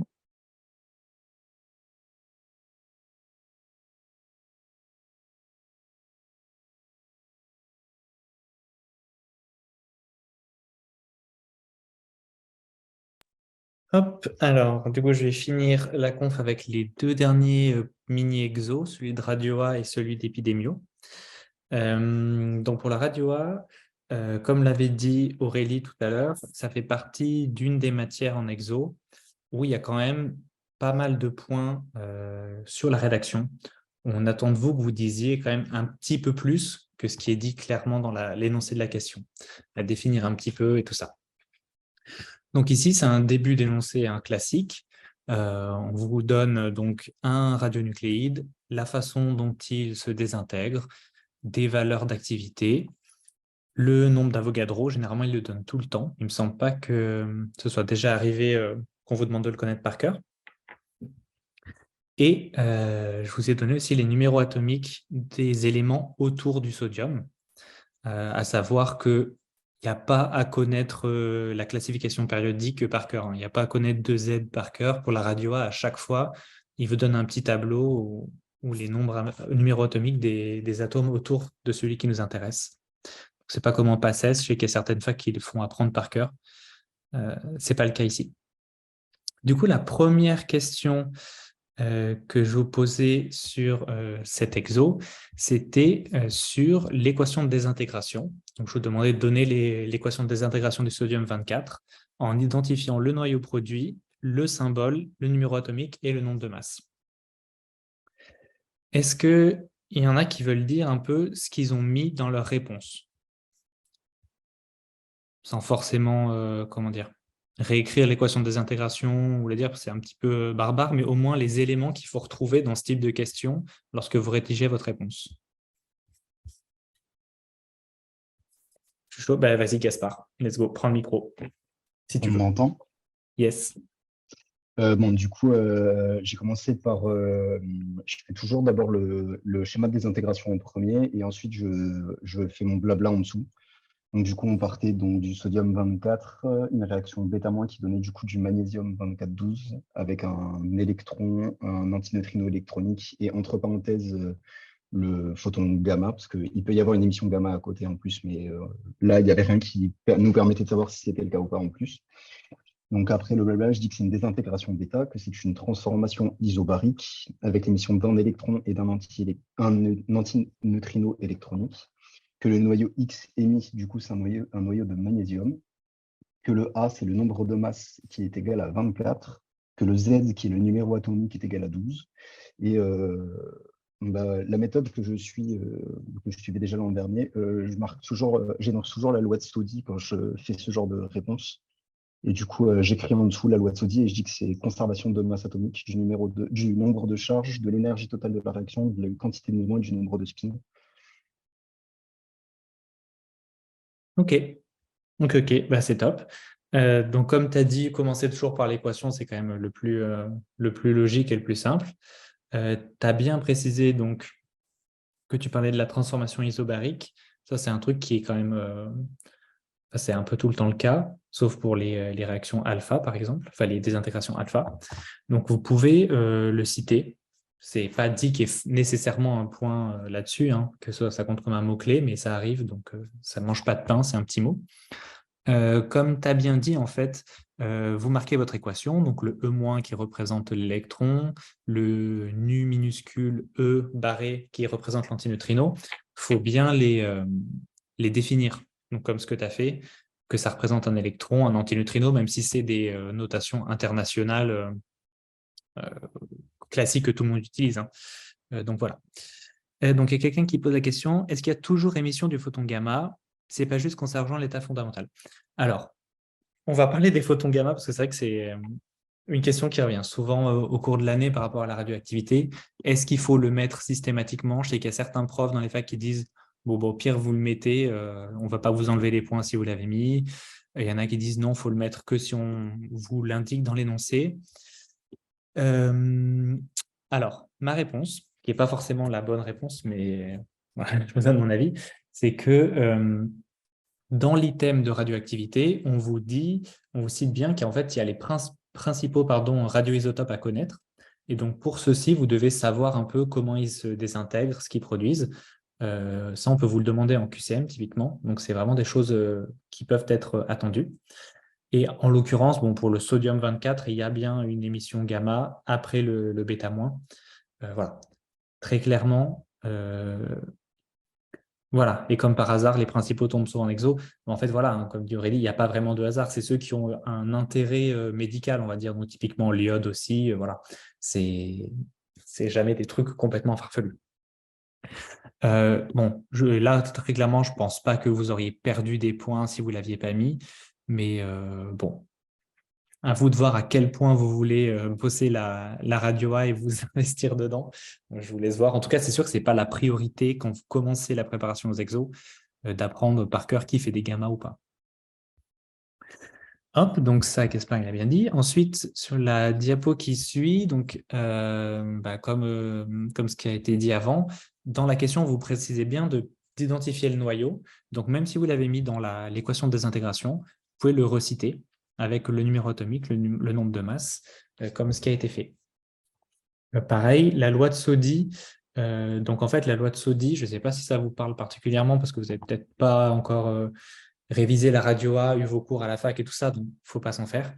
Là, l'objectif, c'est la méthodo, ce n'est pas le fond du cours. La loi de Soddy, ça veut juste dire qu'entre les réactifs à gauche et les produits à droite, on va avoir conservation des Z. Donc, si on ajoute tous les numéros atomiques à gauche et tous ceux à droite, on a le même chiffre. Pareil pour le nombre de masses. Ça marche pour les charges aussi. Voilà. C'est un petit truc classique. Je sais qu'il y a pas mal de profs dans les facs qui nous disent de le citer quand on fait une équation de désintégration. Donc, je pense que ça ne mange pas de pain.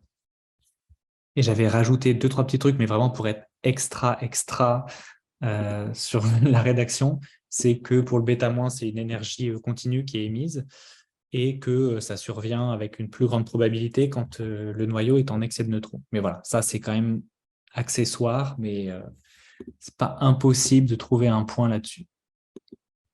Est-ce que vous avez des questions sur la rédaction des équations de désintégration, quelque chose qui ne vous semble pas clair ou ça va de ce côté-là?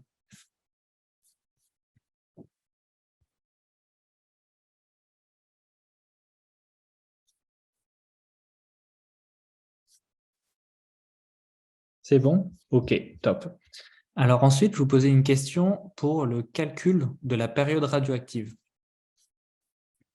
Alors, s'il y en a un qui veut donner la valeur qu'il a trouvée, sachant que voilà, l'intérêt, c'est plutôt la rédaction que le résultat. Il n'y a pas de...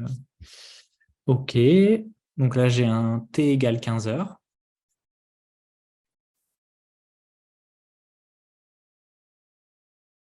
15 heures aussi. Ok, bah c'est bien ça. Donc, sur la correction, là, c'est quelque chose d'assez classique, calculatoire, comme ce qui a été expliqué avant pour les autres matières. Donc, je vais peut-être pas trop revenir dessus, mais en radio A, c'est vrai que pour les notions comme l'activité et la période, ça ne mange pas de pain de la définir quand on vous demande de la calculer. Si vous n'êtes pas trop pressé par le temps, on est d'accord. Donc, c'est des définitions qui sont assez simples, hein. L'activité, c'est le nombre de désintégrations par seconde. Et la période radioactive, bah, c'est le temps nécessaire pour qu'il y ait la moitié des noyaux qui se soient désintégrés. Donc, comme le disait Aurélie au tout début, on cite la loi. Donc ici, c'est la loi de décroissance radioactive. Je vous ai mis tout le cheminement pour pouvoir isoler la période. Ça, ce n'est pas attendu au concours, hein. Vous pouvez mettre la première et la dernière, ça suffit très largement. Pas besoin de refaire toute la démonstration, mais là, c'était pour que ce soit clair si jamais ce n'est pas encore super maîtrisé la radio A pour vous. Encore une fois, comme précédemment, définir les notations. Je pense que vous devez avoir un peu marre qu'on répète tout le temps la même chose sur les notations et tout, mais franchement, c'est super important. Et même l'année dernière, au concours blanc qui arrive fin août, honnêtement, il y avait une grosse partie des copies qui ne définissaient pas, les notations, qui ne marquaient pas les formules littérales et tout. C'est quelque chose qui est super important et qui vaut des points, par contre, ça à 100% le jour du concours. Donc, il ne faut vraiment pas passer à côté. Et j'irai même plus loin pour les notations. Si vous ne les marquez pas, en fait, votre formule, honnêtement, elle vaut 0, quoi. Si vous mettez des lettres, des trucs et que le correcteur ne sait pas à quoi ça correspond, ça ne marche pas. Une question dans le chat. Pour T, on fait bien 19-12 en se basant sur le fait que A0 égale A12. Ouais, c'est ça. En fait, oui, là, c'était un petit cas un peu particulier. Ce n'est pas la configuration la plus simple pour le calcul de la période, où on ne nous définit pas un A0 et un A à T égale X, quoi. On vous donne 2 temps plus loin que le A0, donc à 12 heures et à 19 heures. Mais en fait, la loi de décroissance radioactive, elle marche peu importe où on se place dans la désintégration du noyau. Donc, comme tu le dis, on prend A0 égale A12 et ça marche très bien. Excusez-moi, on m'entend? Yes, on t'entend. Ben, moi, j'ai fait une autre méthode et en fait, j'ai retrouvé 15. Ouais. Le résultat que j'ai trouvé, du coup, il était faux, 25 était faux. J'ai refait le calcul. En fait, moi, j'ai juste fait le rapport. C'est un peu plus long, c'est rapport de A12 sur A19, sachant que A12 égale à A0 fois E de moins ln2d sur T fois 12. Enfin, le rapport des deux activités en prenant chacune la loi de décroissance radioactive et ensuite on isole le T. Ouais. Passer par ça, comme tu as fait toi. Ouais, ben ça, en fait, pour les exos, il y a vraiment quasiment jamais une seule solution de réponse, une seule façon de les résoudre. Donc, tant que vous utilisez des vraies formules, des vraies notions mathématiques comme ce que tu as fait là, il n'y a aucun souci. Tant que tu l'expliques et que tu rédiges comme il faut, il n'y a pas de souci. Donc, ouais, ça marche complètement. Tu peux faire un rapport comme ça et puis ça te donne le nombre de demi-vies et tout comme ça. Donc, ça marche très bien. Mais c'est juste que c'est un truc qui est peut-être un peu moins instinctif pour les gens qui ne maîtrisent pas encore trop la radio A. Donc, toi, ça a l'air d'aller, mais voilà. Mais ça marche très bien, ouais. Ok, merci.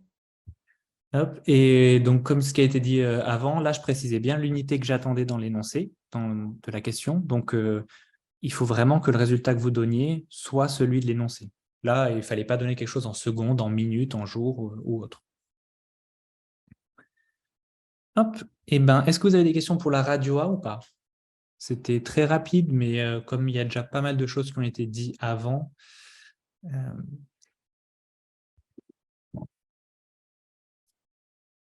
Ouais, ça va? OK. Bah, du coup, on peut passer à la suite, qui était l'exo d'Épidémio. Qui lui était un exo original. On vous donne des infos donc, sur une pathologie, des médicaments dans une étude qui n'est pas nommée. Ouais, c'est ça. Ceux qui ont fait le tutorat l'année dernière reconnaîtront peut-être l'énoncé. Ce n'est pas impossible que ce soit tombé au concours blanc l'année dernière. Donc, je vous demandais de donner quel type d'études il s'agissait. Alors, bon, blague à part, j'ai choisi ce sujet, c'est pas au hasard, hein, c'est pas juste parce que c'est moi qui l'avais fait, c'est parce que dans la rédaction des réponses qu'on avait eues, il y avait quand même vraiment pas mal de choses qui manquaient ou des choses qui n'étaient pas très bien comprises. Donc, donc je pense que c'est pas mal d'en reparler. Hop, donc première question sur le type d'études, en justifiant les avantages et les inconvénients. Enfin, pardon, en justifiant et en précisant les avantages et inconvénients. Donc, dans le chat, on propose une cas témoin. Oui, pardon, il y avait Aurélie qui avait fait la partie stats. Je ne m'approprie pas tout le sujet. C'était la première partie épidémie, la suite, c'était Aurélie. Donc, c'est bien un cas témoin. Alors, ce n'est pas une stat très précise, mais je pense qu'au concours blanc, il y a à peu près une personne sur deux qui avait dit que c'était une cohorte. Donc, je pense qu'il faut bien maîtriser ça en épidémio. C'est hyper important de bien comprendre la différence entre un cas témoin et une cohorte. En plus, ça vous servira plus tard à l'hôpital. Mais c'est vraiment, une fois que vous avez compris, vous ne pouvez plus vous tromper. Et par contre, si vous partez sur le mauvais, ça peut vous ruiner tout un exo d'épidémio, quoi. Parce que vous n'allez pas définir le bon type d'études, pas donner les bons avantages. Dans les calculs après, vous n'allez pas utiliser les bonnes formules pour les intervalles de confiance, etc. Donc, c'est vraiment hyper important de bien maîtriser. Hop. Ah là, je vois pas mal de mots-clés qui me plaisent dans le chat, là. C'est pas mal. Je pense qu'on peut mettre la diapo de correction. Et on demande pourquoi cas témoin. OK. Alors, je fais un point rapide, hein. Là, le but, c'est pas trop de faire le cours d'épidémio, mais donc, cohorte, vous allez avoir deux groupes, les patients exposés, les patients non exposés. Cas témoin, vous allez avoir aussi deux groupes, les malades qui vont être les cas et les non malades qui vont être les témoins. Donc, est-ce que vous voyez un peu la différence entre les deux types d'études ou c'est pas très clair pour vous?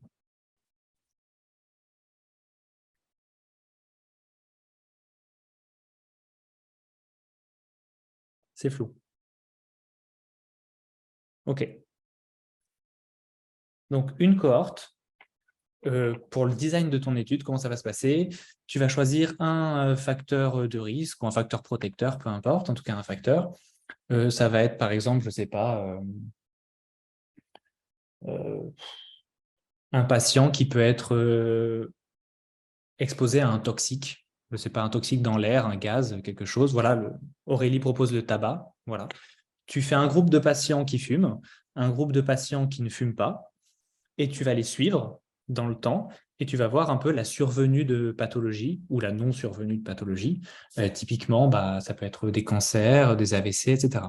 Donc, tu es sur un facteur de risque et plusieurs pathologies potentiellement, même s'il y en a plus ou moins une ou plusieurs qui t'intéressent.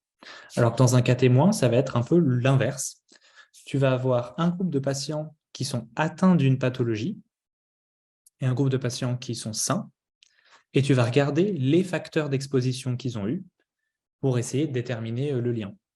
Donc, tu vois qu'en fait, tu prends dans deux sens différents les deux types d'études.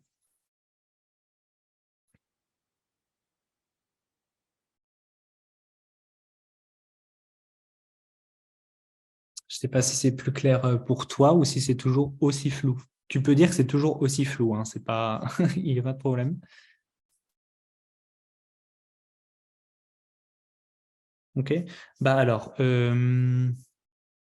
si tu veux, on peut en reparler sur le Discord après de pourquoi ici c'est un cas témoin et tout. Comme ça, on peut avancer, mais si j'oublie, mets-moi un petit arrobase sur le Discord d'Epidemio et puis on en reparle.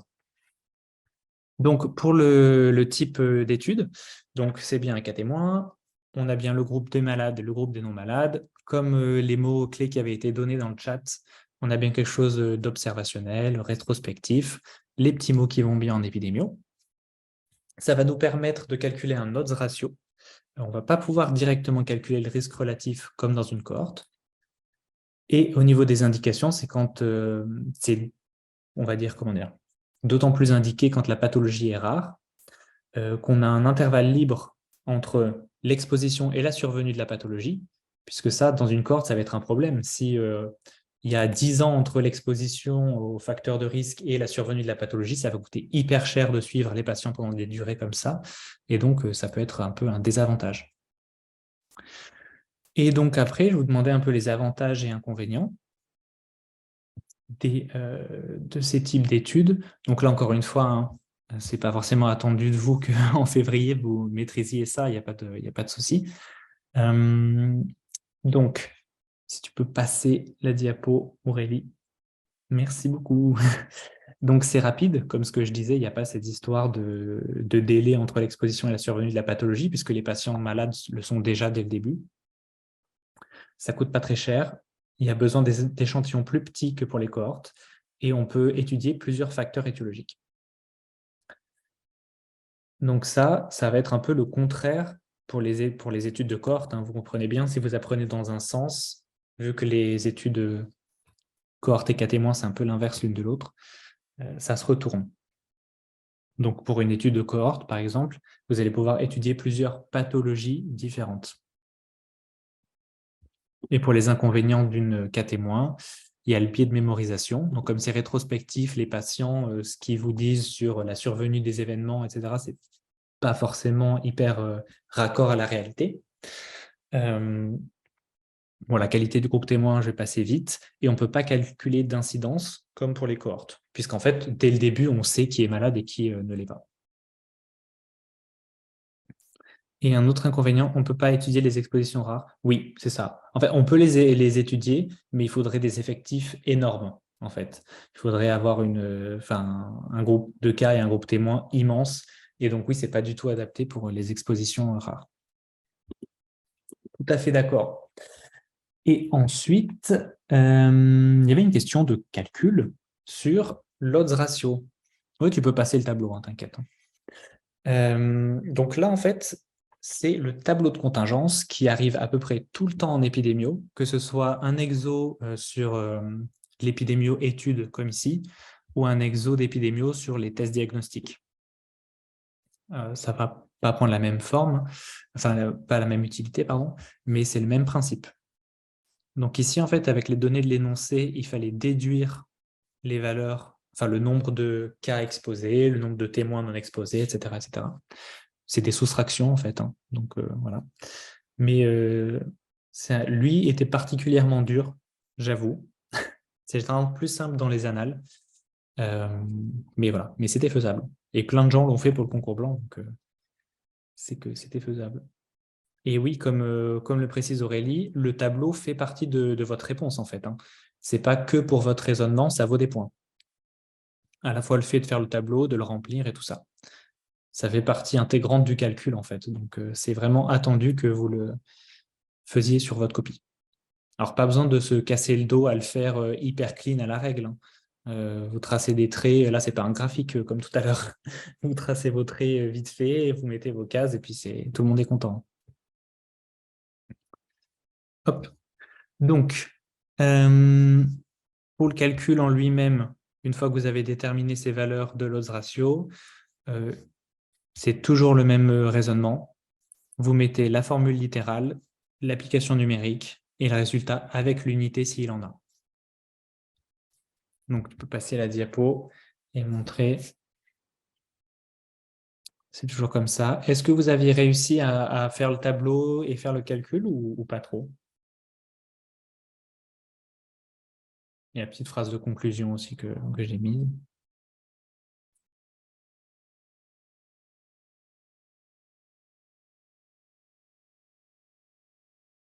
Oui, vous avez réussi? Ok.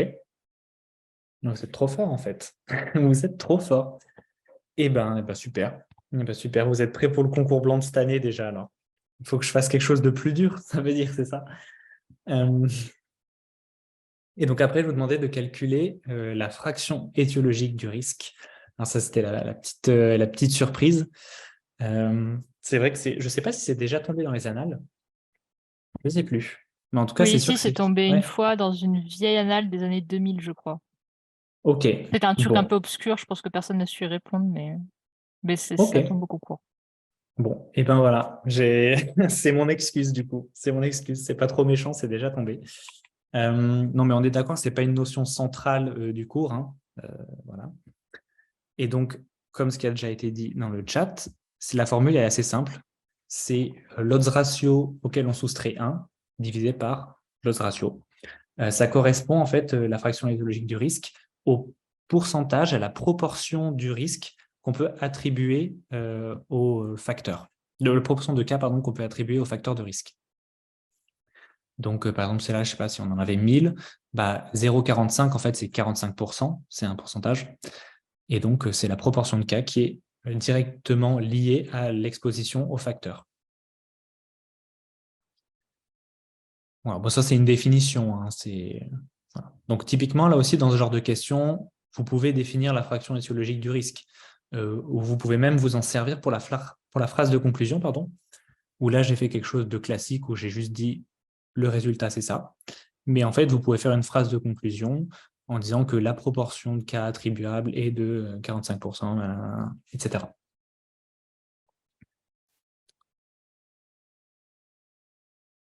Hop. Allez. Aurélie qui fait des promesses dans le chat. Elle est presque finie. L'an dernier, il me restait que les tests de diagnostic et dépistage. Mais il me reste Ok. toujours du coup la même chose, mais Mais un an plus tard. Ok. un an plus tard, ouais. Et ben peut-être. Qui reprend toutes les définitions, les formules, etc. d'épidémio et les notions, comme ce que tu viens d'expliquer, cas témoin, rétrospectif. Nickel. Et ben voilà, vous aurez sûrement une très belle fiche de synthèse made in Aurélie pour l'épidémio. Est-ce que vous avez des questions sur l'épidémio? Là, on n'a pas trop parlé de la partie test, mais diagnostic, mais dans l'idée, ça fonctionne un peu de la même manière, hein, avec les tableaux et tout ça. Et sinon, est-ce que vous avez des questions sur les exos de manière générale, sur d'autres matières, sur d'autres trucs? Est-ce qu'on doit définir tous les termes? Par exemple, en stats, on doit dire que n égale effectif. Si ce n'est pas déjà dit dans l'énoncé, oui, il faut le définir. Alors, Après, juste pour la pour être définition. honnête, en stats, tu auras difficilement le temps de tout décrire. Ouais. Enfin, si tu as le temps, dans l'idéal, tu le fais, mais en vrai, dans un cas pratique, tu n'auras pas trop le temps, quoi. Mais pour les autres matières, ouais. Je pensais plus au n, typiquement, quand tu as plusieurs groupes, tu vois, qui n'ont pas les mêmes tailles d'échantillons. Là, tu es vraiment obligé de définir qui Ah est. oui, Si ce n'est pas fait dans l'énoncé, tu es vraiment obligé. Oui, de mettre N1, N2, etc. Mm. Et population 1, population 2. À savoir que pour les termes des formules, il y a plusieurs écoles hors stats, j'entends. Il y a ceux qui vont définir au fur et à mesure les termes, il y a ceux qui vont tout coller au début ou à la fin de leur copie. Sachez que les 3 façons de faire se font. Alors, où peut-on trouver les corrigés des annales d'exo? Alors, les corrigés, on va dire, entre guillemets, officiels, qui ne sont pas officiels, tu peux les trouver sur plein de sites internet. Donc, sur le site du CNCI, je crois que du CNG même, il y en a, mais pas toutes les années. Ils s'arrêtent assez tôt. Sinon, sur Remède et tout Sur ça, le drive pharma, on les a tous. Bon, De voilà. 91 à 2023, parce que du coup, 2023 a été compilé par Guillaume dès la sortie du concours. Comme ça, vous avez les sujets. Bon, il n'y a pas encore les résultats, les corrections, mais vous avez au moins les sujets au propre. Hmm.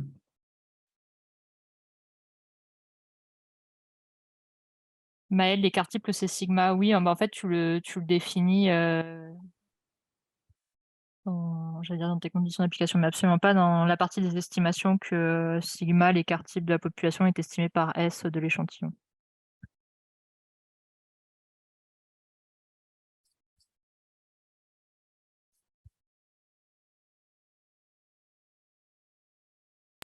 Est-ce que vous avez d'autres questions, même de manière plus générale? Oui, j'ai travaillé à génétique et je vous ai fait des très belles conférences et j'ai même fait des exos dessus et des cas aussi.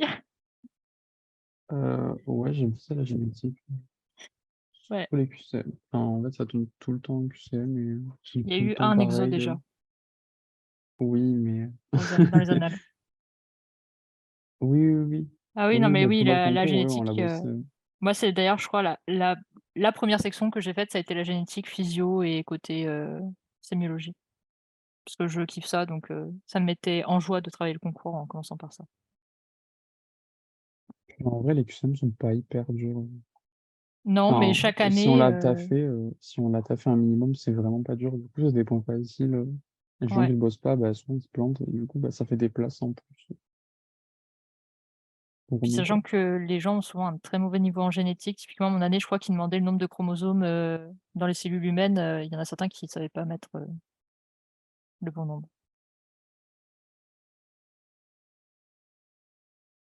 Si vous voulez, il y a des fiches de synthèse dans le drive des adhérents. J'avais fiché toute la génétique, si vous voulez avoir quelques notions de base au moins pour les QCM.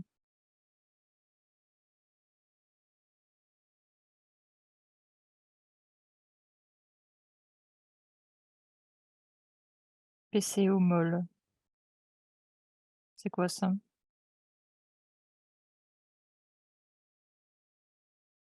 Pharmacologie moléculaire, c'est quoi ce truc? Pharmacodynamie, tu veux dire? Moi, je pense qu'elle parle de la partie de la génétique où il te parle des techniques.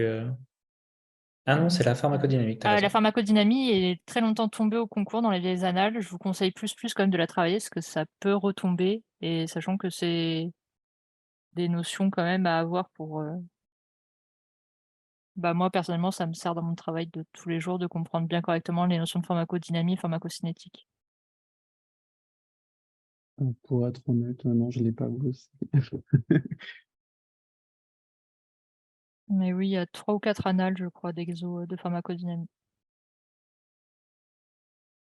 et le super concours blanc de l'an dernier.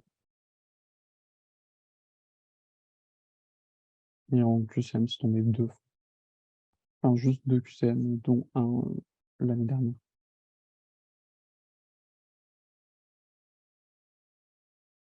Est-ce que vous avez d'autres questions? Pas forcément exo, hein, surtout.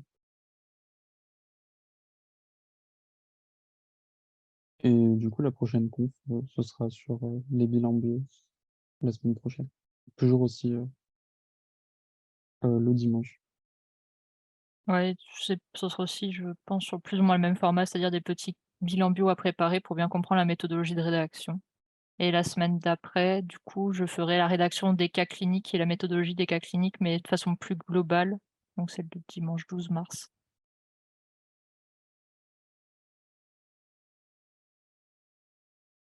Du coup, si vous n'avez pas d'autres questions, on peut s'arrêter là. Surtout, n'hésitez pas après à les poser sur le Discord, hein, c'est totalement fait pour. Même si vous avez l'impression que votre question est débile, c'est pas le cas.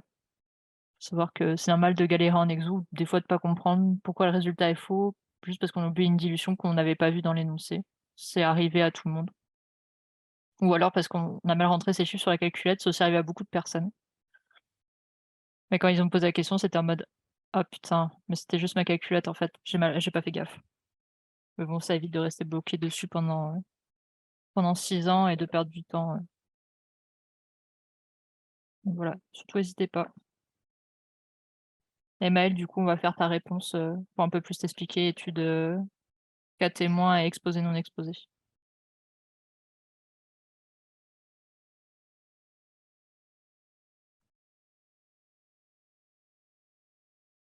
Du coup, je vous souhaite à tous une bonne soirée. Je vais mettre, le diapo et le PDF avec une correction pour ceux qui veulent pas revoir tout le diapo à chaque fois pour refaire les petites questions. Et sur le drive, qu'est-ce que j'ai mis d'autre? J'ai mis aussi, ah oui, si, la rédaction des exercices, si vous voulez vous l'imprimer pour, la garder à côté de vous quand vous faites les annales. Et je vais regarder aussi pour ces histoires de papier, mais il me semble que c'était les bons, mais je vais quand même regarder. Je ne me sois pas trompée. Bonne soirée tout le monde et bon courage pour votre semaine.